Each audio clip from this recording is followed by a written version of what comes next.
여러분은 처음 신앙에 입문하실 때 동기와 그 이유는 무엇이었습니까? 인생의 참된 의미와 가치를 찾기 위해서, 또 세상의 공허한 갈증들을 해결하기 위해, 또는 인생사의 슬픔과 고통을 이겨내기 위해 신앙으로 들어오신 분들이 있을 것입니다. 그런데 대체적으로 사람들은 죽음의 문제, 내세의 근원적인 두려움의 문제가 내면 깊이 자리 잡고 있어 그것을 해결하기 위한 마음으로 신앙생활을 시작하는 경우가 많습니다. 그런지 몰라도 예수 천당 불신 지옥의 절대 복음, 예수 믿고 구원받으세요라는 불변의 복음의 기초 위에 한국교회가 세워져 있는 것 같습니다. 오직 믿음의 종교개혁적 신앙의 뿌리를 두고 하나님의 절대 주권과 그 은혜의 복음의 기초 위에 교회가 서 있는 것입니다. 잡다한 미신과 온갖 우상들, 그리고 부패한 악습들의 터 위에서 살아왔던 한국 민족들에게 드디어 예수 그리스도라는 새로운 기초가 놓이게 되었고, 그 놀라운 기적 위에 하나님의 교회들이 성장하며 부흥해 왔습니다.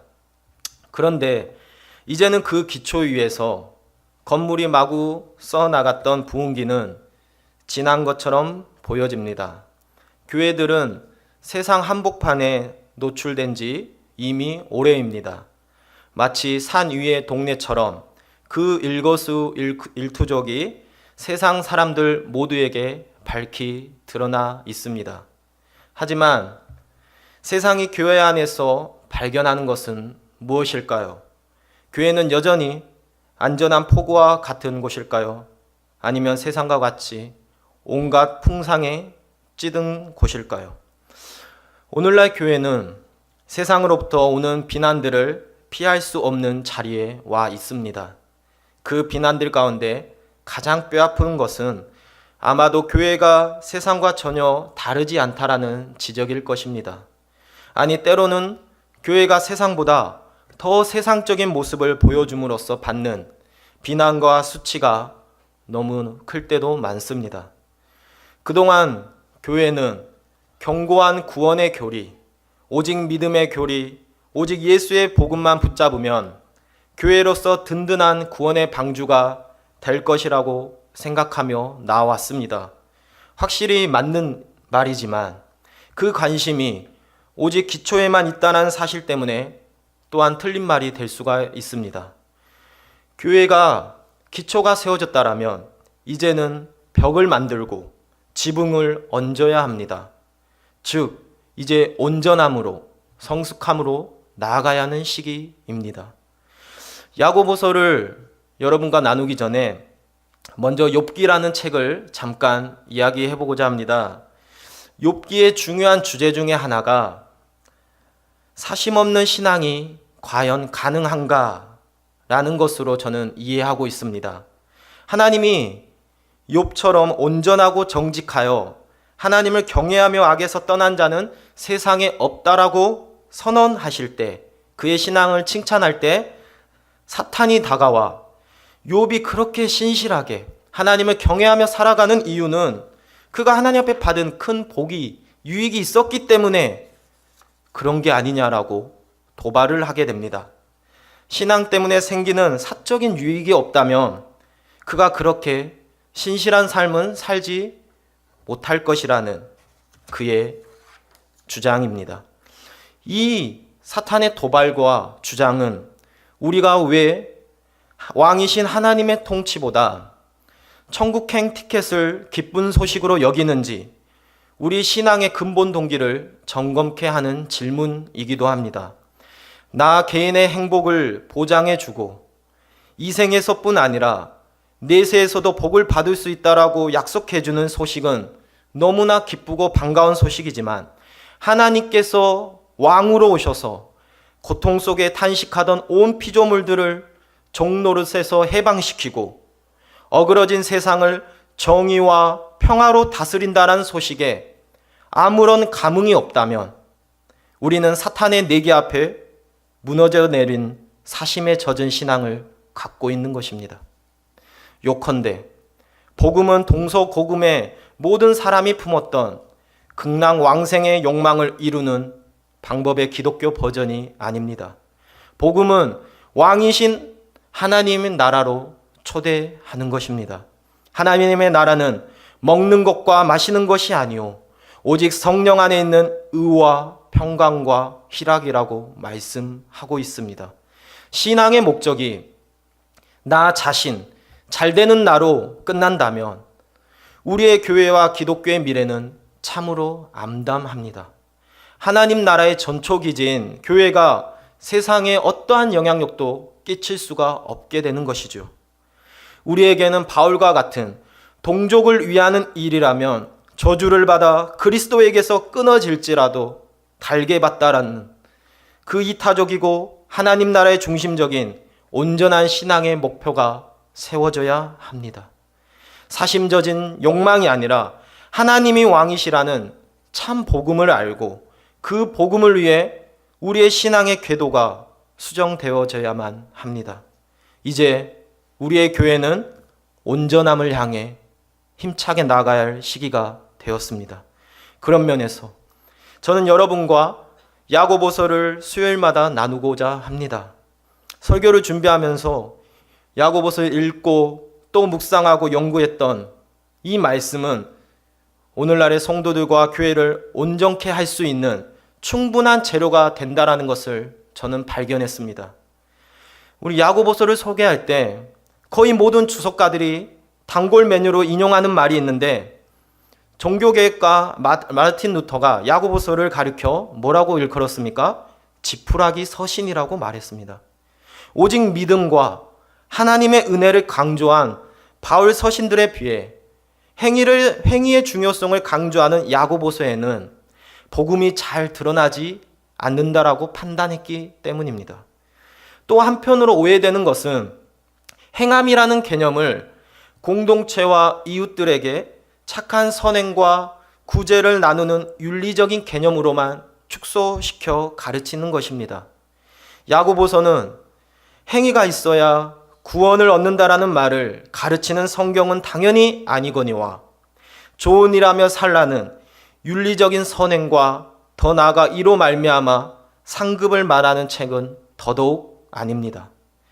야고보서는 바울의 사상에 반대하지도 단순한 구제와 같은 윤리적 선행의 가치를 강조하지도 않습니다. 전자는 그 말씀을 완전히 오해한 말이고 후자는 야고보서의 본질을 놓친 부수적인 이해입니다.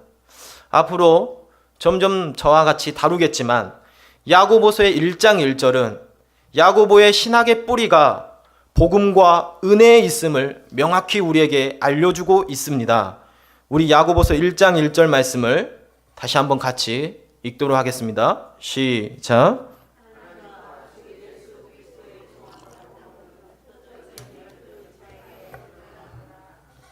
아멘. 1절에 기록된 야고보는 예수님의 형제 야고보로 12사도와는 다른 당시 초기 교회 가운데 유대교 그리스도인들의 중요한 지도자 중에 한 명이었습니다. 그는 예수님의 형제로서 그가 예수님을 어떻게 이해하고 대했는지는 복음서를 통해 충분히 알 수가 있습니다. 야고보는 자신의 형제인 예수를 배척하고 반대했던 자였습니다.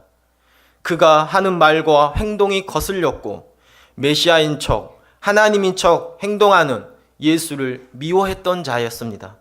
그런데 그가 지금 예수를 하나님과 주인으로 고백하고 있습니다. 우리 말씀을 좀 자세히 볼 필요가 있는데요. 개역개정에서는 1절 말씀의 느낌이 하나님과 주 예수 그리스도의 종 두 분을 표현하는 것처럼 나와 있지만 사실 이렇게 번역하면 훨씬 원어적으로 더 자연스럽게 번역이 되어집니다. 하나님이신 주 예수 그리스도, 하나님과를 빼고 이 신으로 우리가 이야기하면 이 말씀을 더 온전히 이해할 수 있습니다. 즉 야고보는 예수를 창조주이신 하나님과 세상 모든 만물의 주인이신 분으로 표현하며 자신은 그의 종이라고 고백하고 있습니다. 야고보는 유대교의 세계관으로 똘똘 뭉치며 혈연의 한계에 갇혀있던 그 시야에서 예수를 바라보며 이해했었습니다. 그런데 그 야고보가 지금 예수를 온 우주의 창조주이시고 주인으로 고백하고 있는 것이 과연 어떻게 가능하겠습니까? 그것은 예수 그리스도의 십자가의 죽음 이후 그가 예수님의 부활을 경험했기 때문입니다. 사도 바울처럼 그는 예수 그리스도의 부활을 목격한 이후 완전히 그의 사상과 세계관이 뒤집어져 버렸습니다. 나무에 달린 자는 하나님의 저주를 받은 것으로 이해했던 십자가의 의미를 예수의 부활로 그는 십자가는 하나님께서 온 인류를 구원한 대속의 제물로 예수님을 사용하셨다라는 의미가 있음을 깨닫게 되었다라는 것입니다. 그리하여 율법주의와 공로주의로 철저히 무장되었던 그의 신학체계가 복음과 성령의 은혜에 기반한 신학체계로 완전히 뒤집어 버린 것입니다. 이렇게 변한 그가 야고보서에서 행함을 통한 구원을 사람들에게 가르쳤을까요? 전 단언컨대 아니라고 봅니다. 야고보의 신앙의 기초는 그리스도의 복음과 은혜인 것입니다. 야고보는 흩어져 있는 12지파에게 문안하며 편지를 남기게 됩니다. 여기서 언급한 12지파는 다분히 하나님의 언약 백성으로서의 정체성을 드러내는 표현이며 그들은 세상 곳곳에서 나그네 같은 삶을 살아가는 주 예수 그리스도를 믿는 신자들을 나타내는 말입니다. 그러하기 때문에 오늘날 나그네로 살아가는 우리들에게도 여전히 같이 공용되는 단어인 것입니다. 야고보는 예수를 믿는 신자들이 흩어져 있음을 밝히고 있으며 그들의 정체성은 세상 가운데 나그네 같은 삶을 살아가며 언약 백성의 정체성과 사명을 감당해야 하는 자들임을 분명히 서두에 밝히고 있습니다. 흩어져 있던 하나님의 사람들은 경제적, 정치, 사회적으로 볼 때 열악한 상황 속에 처해 있었습니다. 당시 AD 46년에 있었던 극심했던 기근이 있고 나서 로마에 대항한 유대 전쟁 이후에 살벌한 정치, 사회적 적대감을 유대인들은 고스란히 당하고 있었습니다. 신실한 믿음을 지키기가 어려웠던 이런 상황 가운데서 야고보는 편지를 보내고 있었던 것입니다. 2절 말씀을 우리 한번 같이 읽으면서 같이 말씀을 계속 이어가겠습니다. 2절 말씀입니다. 시작.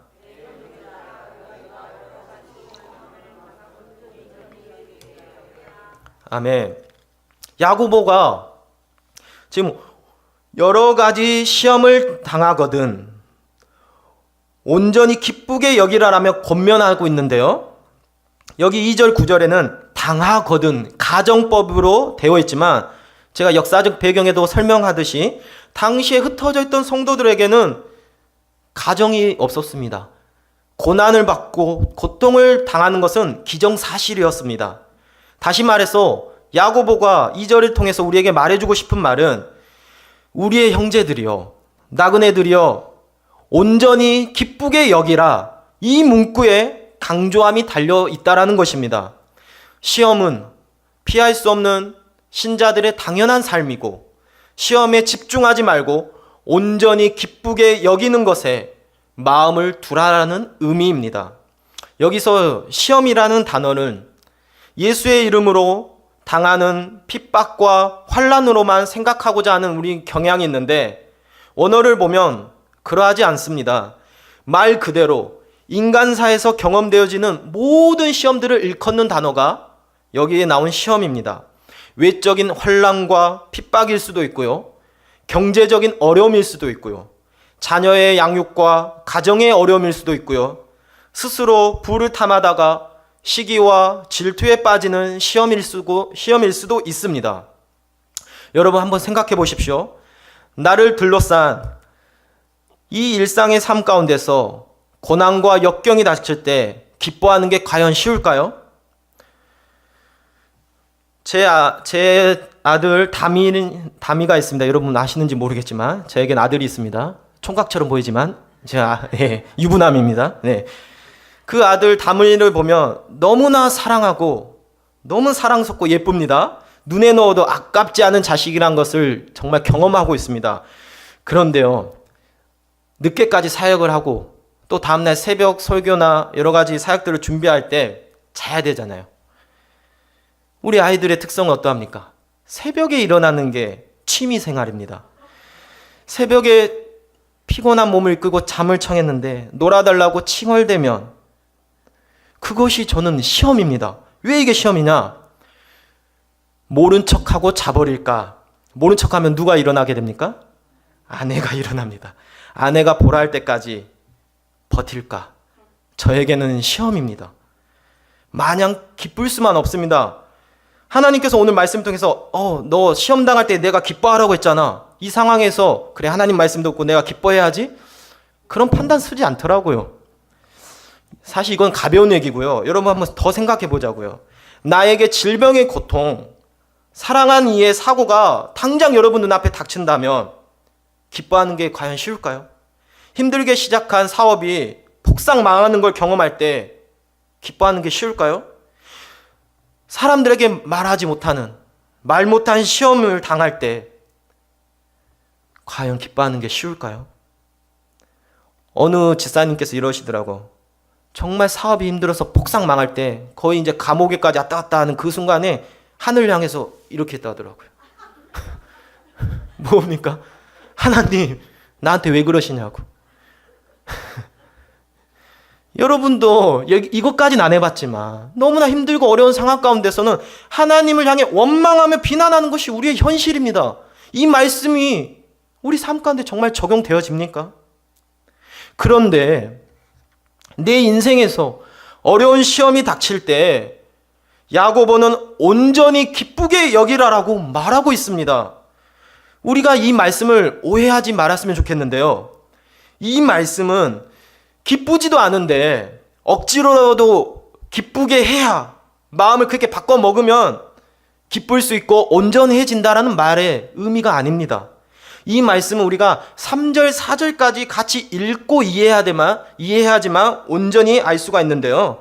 뒤에서 설명하겠지만 문맥적으로 이 말씀을 이해하면 어떤 시련과 시험이 닥쳐와도 여러분의 시험은 기뻐할 이유가 있다라는 말입니다.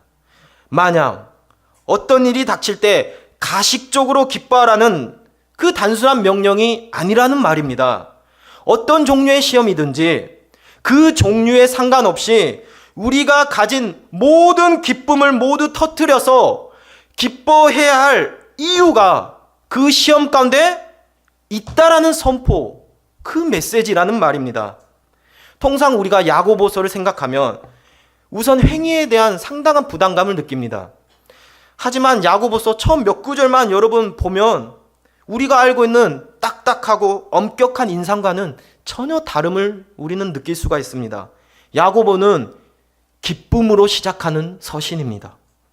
수신자들이 당하는 여러 가지 곤혹스러운 시험들에 빠진 상황에서도 야고보는 우선 기뻐하라고 외치는데 과연 이런 시련들 속에서 야고보는 기뻐할 수 있다라고 담대히 외칠 수 있는 그 이유가 무엇일까요? 그 답은 3절에 나왔습니다. 3절에서 말하는 바 알므로써 혹은 알기 때문에 라는 문구에 그 비결이 숨겨져 있습니다. 간단히 얘기하면 알게 되면 기뻐할 수 있다라는 말입니다. 무엇을 알아야 할까요? 시험을 통해서 내 안에 믿음이 있다라는 사실을 알아야 하고 그 믿음이 우리들 안에 인내가 작동된다는 사실을 알아야 하며 이 믿음과 인내는 그 정해진 목적이 온전함을 이루기 때문이라는 것을 알아야 한다는 것입니다. 천천히 생각해 봅시다. 신자들이 여러 가지 시험을 당해서 흔들리게 되면 무슨 일이 일어날까요? 그것은 신자들 마음속에 믿음이 비로소 그 진위를 드러내는 기회를 갖게 되는 것입니다. 평소에는 정말 내 속에 무엇이 들어있는지를 잘 모르는데 시험을 만나면 다 드러나게 됩니다. 그래서 시험이 오면 믿는 사람과 믿지 않는 사람의 반응이 달라지는데요. 믿지 않는 사람은 불신앙으로 반응하여 분노와 절망, 허무와 억울함이 흘러나올 것입니다. 반면에 신자들은 처음에는 당연히 한숨과 원망과 비난과 절망과 억울함 등이 흘러나옵니다. 그런데 신자는 놀랍게도 그 밑바닥에서부터 솟아나오는 부인할 수 없는 소망의 근거를 발견하게 됩니다. 드디어 하나님을 진실로 찾게 되며 그렇게 가까이 계신 줄 몰랐던 하나님을 경험하게 되어집니다. 여러분, 시편의 말씀들, 시편의 기자들이 그렇게 기도하지 않습니까?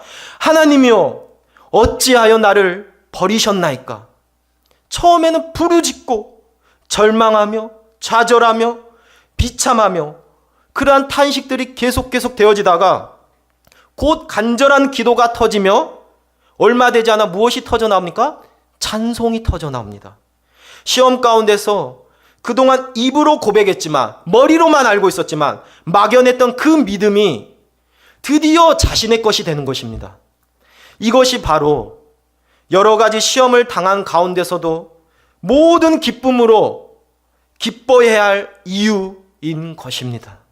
그래서 신자는 시험을 당할 때 자신의 믿음이 살아있음을 알게 되며 바로 그 믿음을 통해 하나님께서 자신을 부르셨고 함께 나와 역사하고 계시며 지금 여기서 적극적으로 그의 뜻을 이루어 나간다는 사실을 검증받게 되어집니다. 이 믿음은 더 나아가 우리에게 인내를 형성하게 만들며 온전함으로 나아가게끔 만들어집니다. 4절 말씀해 보니 신자에게 있는 믿음은 시험을 만나서 드디어 진가를 드러내고 그것을 통해서 인내가 발휘하게 된다는 그것을 요구하기 시작합니다. 사실 믿음이 없으면 인내라는 것도 있을 수가 없죠. 맞죠? 그리고 기나긴 인내는 온전함의 목적을 위해 이제 작동하기 시작합니다. 드디어 믿음을 통해서 인내라는 것이 우리에게 작동되어집니다. 우리에게 이 땅에서 시험과 고통은 끝나지 않고 계속적으로 닥쳐옵니다. 하지만 우리 신자들에게는 그것을 마냥 좌절하고 번민하며 살아갈 수는 없습니다. 뼈아프게 무너지고 아파하면서 점차 우리들은 온전해지는 것입니다. 내일의 여러분들은 오늘의 여러분들과 다르게 변해 있을 것입니다. 다음 달, 내년, 10년 후에 여러분들은 여러분의 친구와 가족들이 또 당신도 당신 자신을 알아보지 못하게 할 온전함을 이루고 있는 것을 발견하게 될 것입니다. 한 가지 더 알아야 할 사실은 인내는 그렇다면 우리의 힘으로 열심히 노력하면 되는 것일까? 인내를 우리의 힘과 노력에만 맡겼다면 커다란 좌절과 상실감이 바로 따라올 것입니다. 그래서 사실 4절에서 인내를 온전히 표현하라, 온전히 이루라 이 표현이 우리가 액면 그대로 받아들이면 인간의 열심과 노력을 요구하고 그렇게 해야지만 온전함이 생기는 것처럼 이야기하고 있지만 말씀을 계속적으로 우리 문맥을 살피면서 읽으면 그렇지 않다는 것을 금방 발견할 수가 있습니다. 우리 5절 말씀을 같이 한 목소리로 읽도록 하겠습니다. 5절 시작.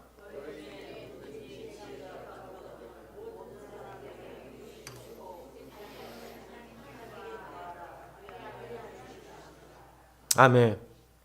우리의 연약한 본성은 온전함을 이룰 인내도 그 인내를 작동케 할 믿음도 하나님께서 계획하시고 이루어 가시는 섭리라는 것을 깨닫기가 어렵습니다. 당장에 당한 시험과 환난을 하나님께서 나를 향한 섭리로 이해하는 건 너무나 어렵습니다. 혹여나 그것을 알고 믿음의 인내를 걸어갈지라도 내 안에 가득한 죄된 본성이 시기와 질투와 헛된 욕망과 그리고 부족한 인격이 나를 그새 포기하게끔 만들며 실족하게 만듭니다. 그래서 야고보는 이러한 나의 연약하고 부족한 마음을 알기에 그 부족함을 무엇으로 채우라고 얘기합니까? 하나님의 지혜로 채우라고 이야기합니다.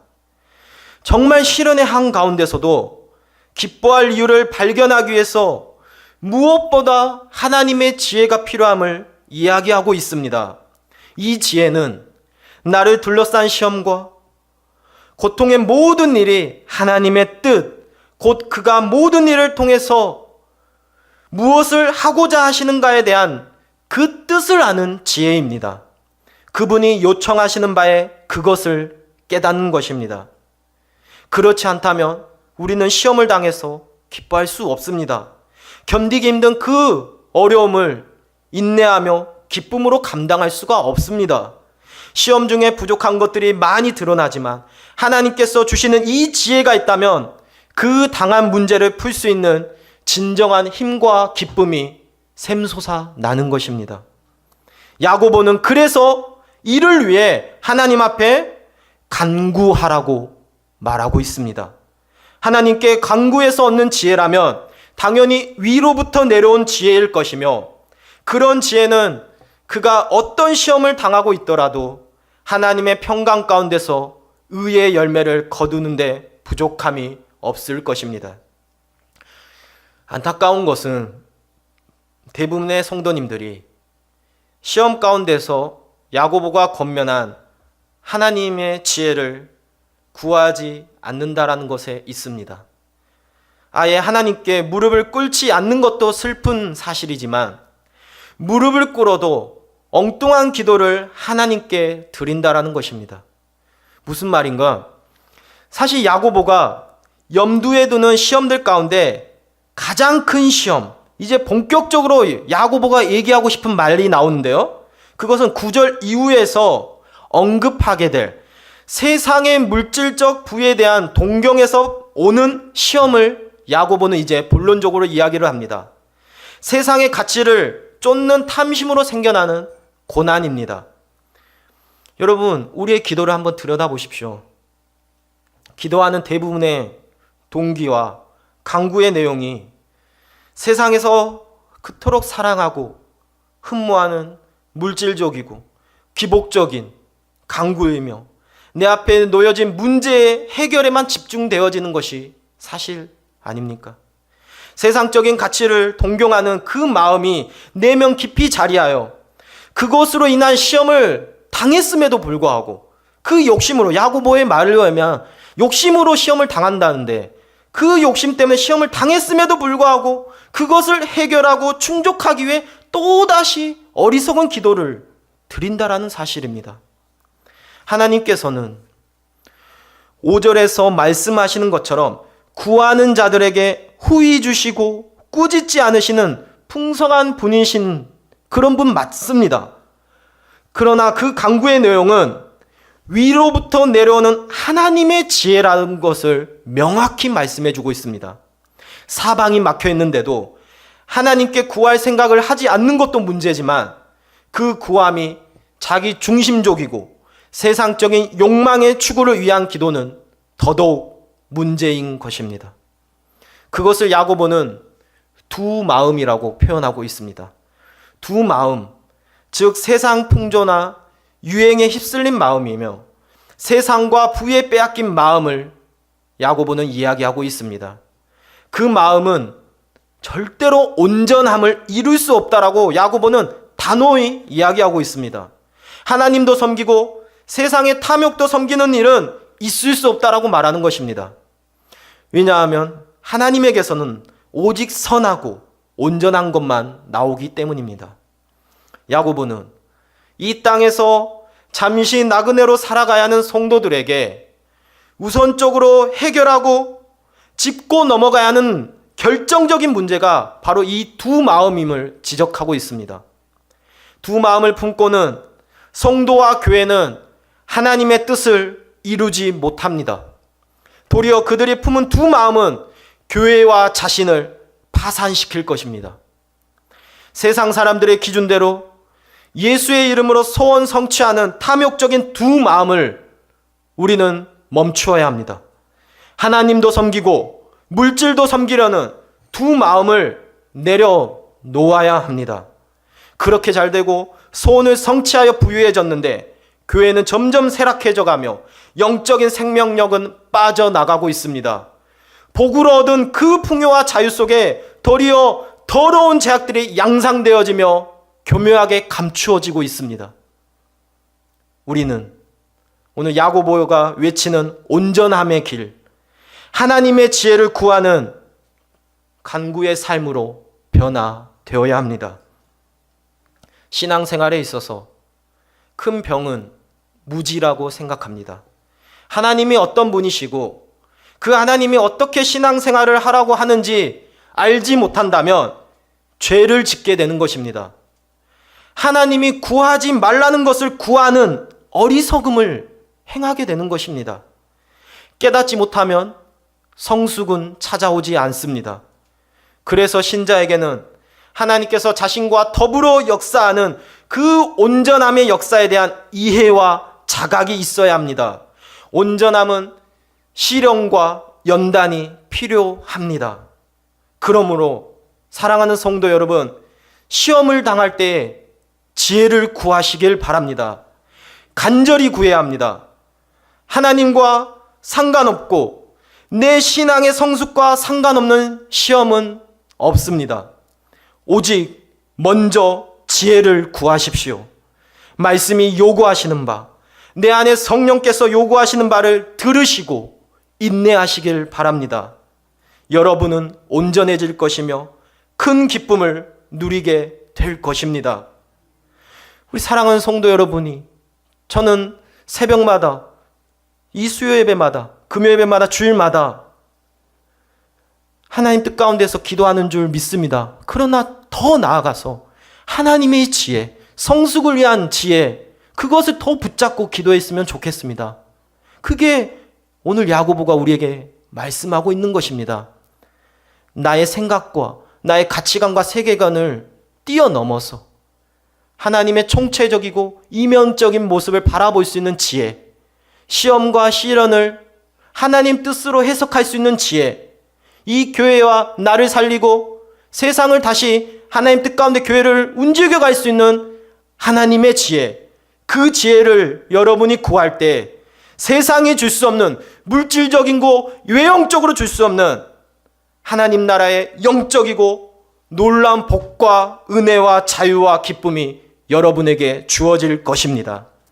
지혜 중에 탁월한 지혜는 내가 당한 시험 속에서 나를 향하신 하나님의 뜻, 그 뜻을 진실로 깨닫는 지혜라는 사실을 여러분 믿으시고 믿음으로 하나님의 지혜를 구하며 나아가는 사랑하는 강북 우리교회 성도 여러분 되시길 주의 이름으로 축복합니다.